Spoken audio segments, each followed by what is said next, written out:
You're tuned to Nobidad TV, a Cape Verdean production.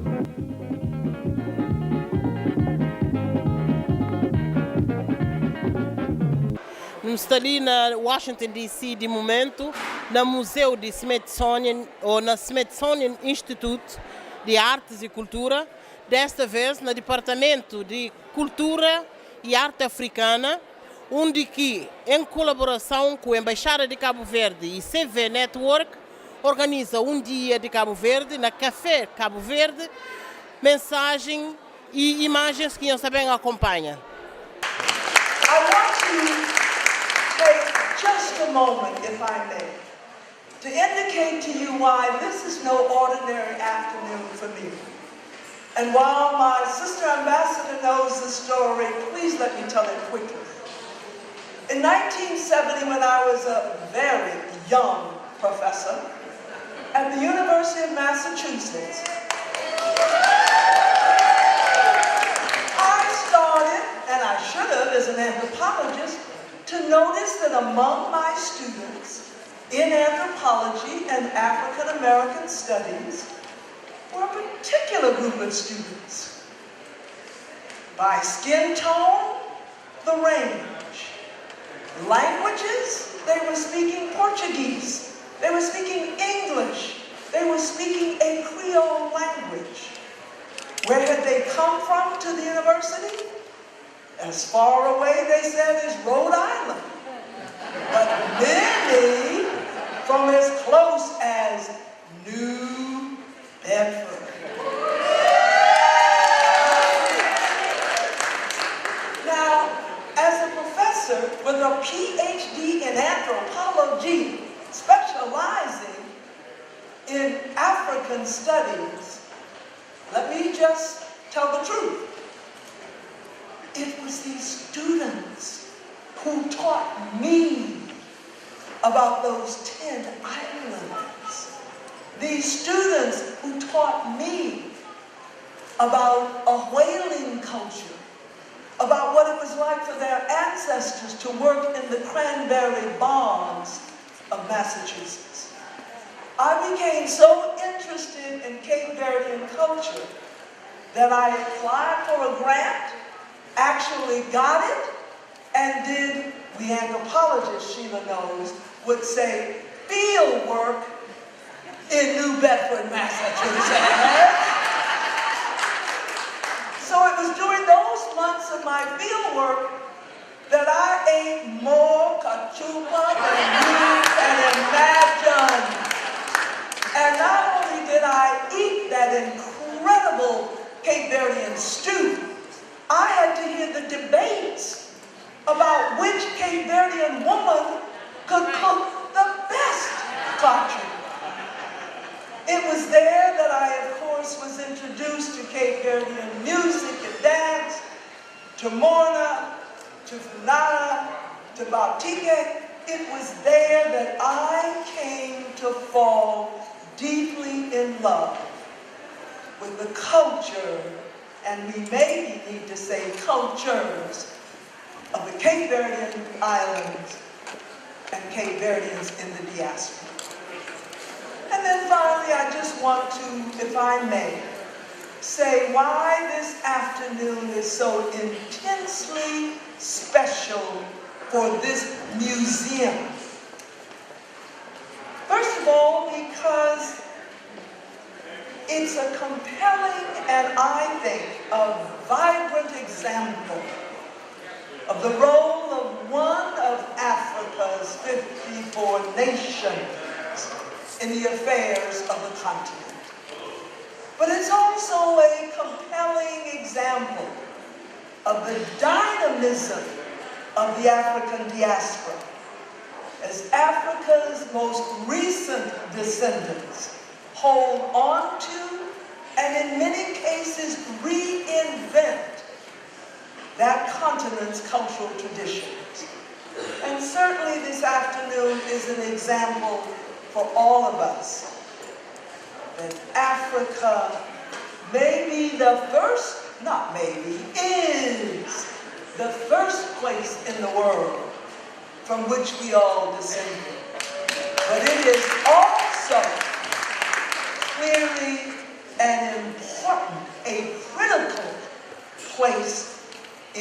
today's world affairs. And so to each of you again, a very hearty welcome and thank you. Obrigado.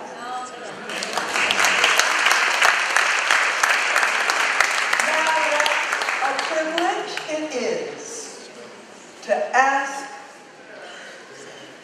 Sister Ambassador from the Cape Verde Islands to the United States of America to greet us.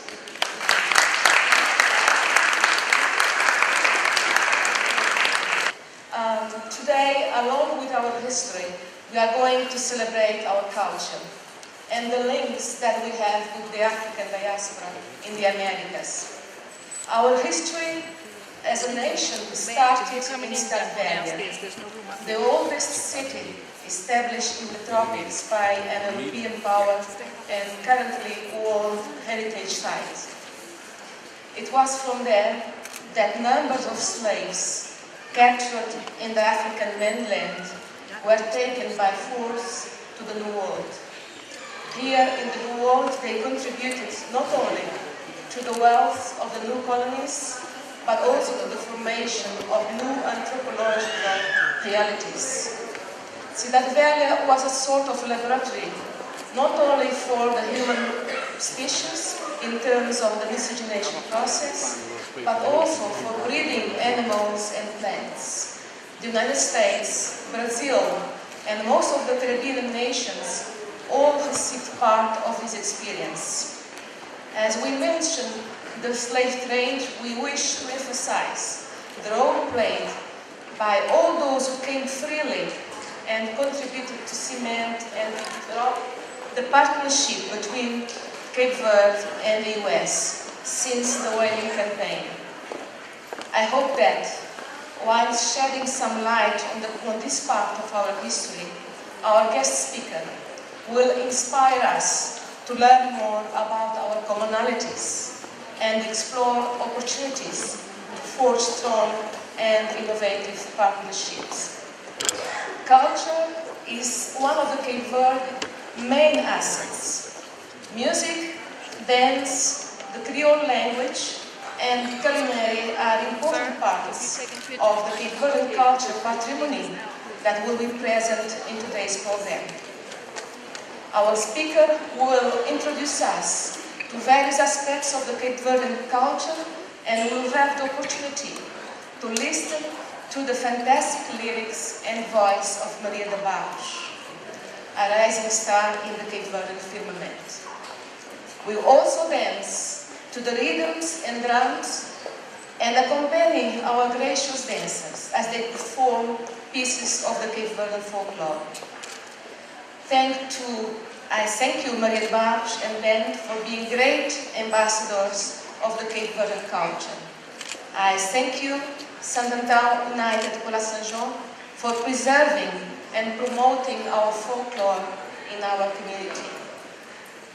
This program is the result of a partnership between the Embassy of Cape Verde, the National Museum of African Art, the City Network, and Cape Verde United States National Action Committee, an organization in the making.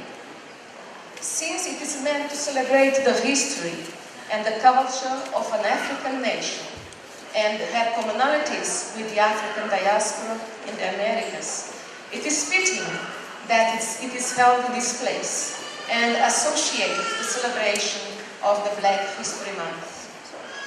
The generous cooperation of the Museum of African Art and the enthusiastic support of its director, Dr. Jonetta Cole, were crucial to bring this event to fruition. Dr. Cole is an enthusiastic champion of the African legacy and potential. By embracing the Café Cabo Verde project, she once more demonstrated her support to the promotion of the wider knowledge of Cape Verde and the Cape Verdean people in DC and the US, and most of all, her love for Cape Verde and the Cape Verdeans. We at the Embassy appreciate your support, Dr. Cole, and the wonderful job you are doing at this museum. We are convinced that this will be the first step of a very fruitful cooperation between our two institutions. To all those who made this event possible, I extend my sincere thanks. In doing so, it's fair and appropriate that I mention some persons, in particular Nicole Chivas, Isabel Varela, and Matilda Andrade for their team building and the job well done in organizing this event. Mani Lopes,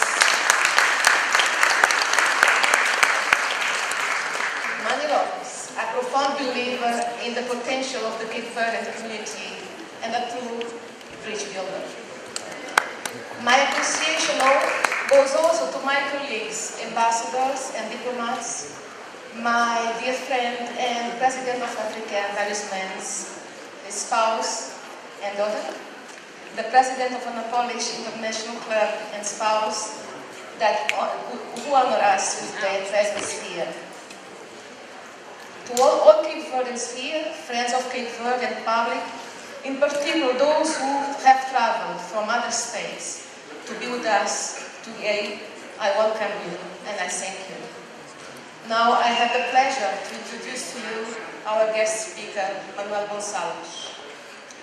Manuel Gonçalves is an educator, a professor, a counselor, a community advocate and poet. He has lectured on Cape Verdean culture and language, both nationally and internationally. Gonçalves is the author of the book Panupapio Creole and has taught Creole, Cape Verdean Creole at Boston University, Rhode Island College, Dorchester Center for Adult Education. He is the president and the co-founder of the Cape Verdean Creole Institute, a Massachusetts-based organization devoted to the promotion of the Cape Verdean language. He has been also cultural director of the Peace Corps in Cape Verde in Praia. So, without further ado, I would like to ask you to help me welcome Manuel Gonçalves and have a very wonderful Thank you. Boa tarde. Good afternoon. You're going to travel with me to Cape Verde back and forth. And I want you to participate with this. It's not a lecture. When I ask you questions, you should answer those questions. Okay. Cabo Verde, as you've seen on the slides, there are 10 islands, divided into how many groups? 2 groups. What are they? Barlavento and Sotavento, the Windward Islands and the Leeward Islands. The islands are beautiful. Some are mountain islands, some are flat islands, but they are beautiful. And if you like 365 days, sunny days, that's Cape Verde. The mountains, for those people who know how to hike or like to hike, Sandatão, Fogo, and the other islands, Sunny Claw, those are the islands for hiking and having a good time. The islands were discovered by, some historians say Portuguese, but there are other experts that say that there were people before Portuguese that went to the islands long time ago, like the Phoenicians. But even the Portuguese, when they say that the Portuguese discovered the islands, they also were other people like Italians. So the history, the Portuguese history is a little bit confusing in a sense that doesn't really tell you exactly where the navigators or the discoverers of the islands. As you see, these islands, I'm going to mention particularly the island of Brava, Fogo, Santiago, Maio, and Sunny Claw. Are there people here from Sunny Claw? Yeah, Fogo, Brava, Santiago, and Maio. Santiago is one of the first islands that were discovered, followed by Fogo, most of the islands from Sotavento. The independence came about after 500 years with colonial Portuguese, and this great man named Amilcar Cabral was the conductor of our independence. When was the independence? You know? July 5th, 1975. One day before the American independence, on July 4th, 1776. The relations of Cape Verde and the United States are not from yesterday or after the independence. Cidade Velha's port was a stopping place for two great navigators. Vasco da Gama, 1497, on his way to India, and Christopher Columbus in 1498, while on his third voyage to the Americas. As you see on the map, you see the Cape Verde Islands. That's the third voyage that Columbus did to the Americas. Went to Brazil, parts of Brazil, and then to the Hispaniola. Hispaniola is where we have the Dominican Republic today and the Republic of Haiti. This was in 1498. But from the discovery to the Americas, to the whaling and cranberry industries, till this day, after independence, Cape Verdeans continue to be the manpower of both countries. No matter where you're from, New Bedford or Providence or Boston, New York or California, all Cape Verdeans all over the United States have contributed so much to the enhancement of this country and to the enhancement of Cape Verde. American ships began to call at Cape Verde for provisions in 1740s. By 750, crewmen aboard Nantucket whaling ship were Cape Verdeans. Americans visited the main islands, Santiago, Fogo, Mayo, and San Nicolau. Why they went to these islands, you know? To do what? To pick up crewmen. They believed that the Cape Verdeans were really good crewmen, and they worked for cheap. And they said what they got in those vessels in order to send the remittance to Cape Verde. But basically they were good workers, they cheap workers, and Americans were really nice to them because of their behavior and good working skills. That's the port of Praia. Remember that the first American consulate was established in Praia in the 1800s, about 1816, around there. And the port of Praia was the main pickup point that transportation and cargoes and slaves from Gorée Island, from Senegambia, from the entire west coast of Africa would go to Santiago. So Praia became, after Rio Grande, a main center for the exchange of goods. The Americans would bring their own merchandises, and the Cape Verdeans as slaves, not just as slaves, they also would pick up salt. Salt was called the white gold in Cape Verde, and also the goat skin. During these transactions also there was, you see my tie here, it's from a produce called panos. Panos was some kind of currency between the islands and Africa and the Andes in the United States. They used it as a currency at that time to expedite the business, the trade business. The Brava package trade in New Bedford is called the Mecca of Cabo Verde. Why do we call it Mecca? You know? Huh? It's like a sanctuary for Cape Verde. One of the first cities in America that really embraced Cape Verde. And then the Brava package trade. The people from Brava used to be called the Bravas for some time, because most of the crewmen were from Brava. But they also, as I told you, there were people from San Nicolau, Fogo, Mayo, and Santiago.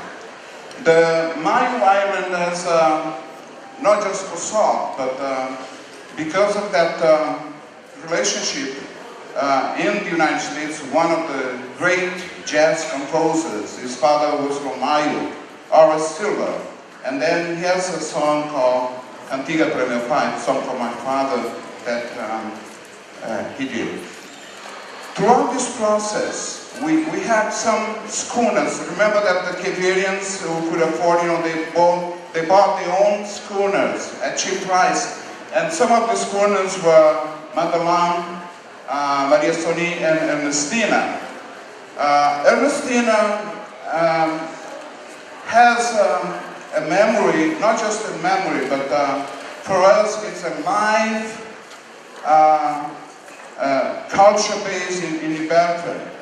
It was a gift from Cape Verde, Governor Cape Verde, to the people of the United States in 1976 during the bicentennial American celebration. And then Ernestina stayed here for some years due to, there was a mask that was broken, so they had to go back. And then in 1982, she arrived to Liberta, and then she's still there. There are people in the audience here to give you some more information, because Ernestina is there as a museum for every one of us to be there. Her doors are open, and then they're looking for some kind of relationship with all of you, so we can maintain Ernestina as one of the museums in Bedford. So Barbara, who was here, she will give you more information regarding Ernestina. The relationship with Americas, I say Americas because it's not just this America, but the continental, the three continents of America. But we started really in Ribeira Grande. That was the main city, the first Portuguese city built in the tropics. And from there, all the slaves came from west coast of Africa, passed through Cidade Velha. And from Cidade Velha, they stayed, some stayed, and that's why we have all Cape Verdeans today. And some stayed for some time, and then they were embarked. They were sold to the Americas, to Brazil, to the Caribbean, and to the United States. As you see, that's the main route. You see those lines from all west, the vast coast of Africa, through Ribeira Grande, and then the slaves were distributed to the Americas and also to Portugal. These were during the 16th and 17th centuries.